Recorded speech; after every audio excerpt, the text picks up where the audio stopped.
Good morning, everybody.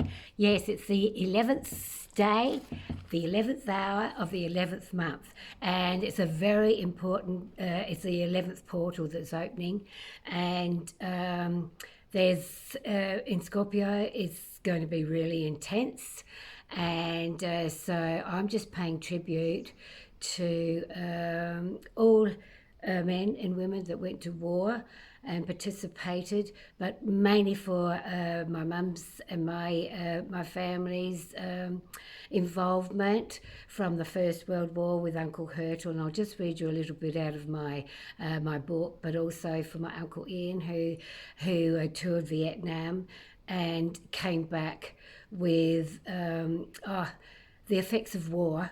You know, it's got to go. So the feminine movement is about stopping patriarchal warmongering and a more peaceful way for our children and grandchildren to live in. But anyway, so I just thought I'll do that for today. So I'm just reading this from my journal, and it was about my Uncle Hurtle, George's son, was one of the first Aboriginal Ngarrindjeri men to enlist in the First World War, 1914 to 1917. 21 Ngarrindjeri men enlisted and 5 were killed in action. Uncle was a great stockman and enlisted in the 3rd Light 10th Battalion Pro Patria. On his return home, he was diagnosed with shell shock. Uncle Hurtle and many others only received a third of the pay of other Australian soldiers. And in 1943, they went on strike and obtained 2/3 that of other army personnel. It wasn't until the 1980s that Indigenous soldiers received their back pay, and that didn't even come till from the 1967 referendum, which was set up by the White Australian policy. Actually, all that was so that they could make laws for our people. There's a lot that I'm really advocating now for change in the Westminster system. It's all Crown, and I can't go into that now, but there's a movement, and we will be heard. So this is why I love this 11 portal that's opening. Now, on a lighter note, I've been asked to go down to Fulham Gardens Community Centre for an hour's presentation for NAIDOC Week with preschool children. So I thought I'm just going to take along my ochre.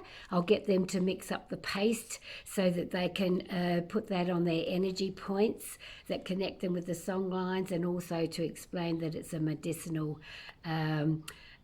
medicine. It's a mineral actually that can be rubbed into the skin, and it's not only just for looks, but it's also medicinal. And there's the emus cards.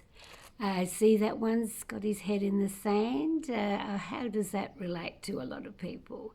Well, it does to everybody. So the kids will get this. So it's just a simple explanation about if there's any issues, that we put our head in the sand, but eventually we've got to come up for air and deal with it.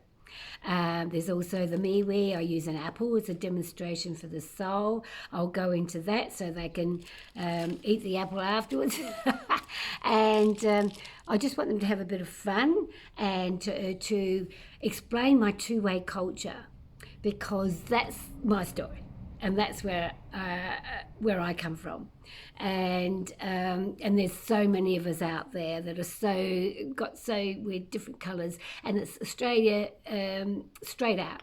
We're a multicultural country, and we love it, but we need respect for the First Nations people, especially having a council about the land and the environment, which I'm passionate about, and the justice and the injustice. We'll be promoting the Aboriginal human rights justice, and that is going to keep on. It is not going away.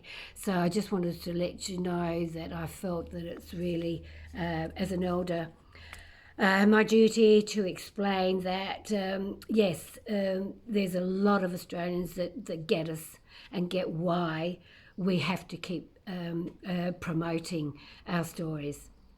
So thanks for listening, and have a great day, and let's all work together towards change.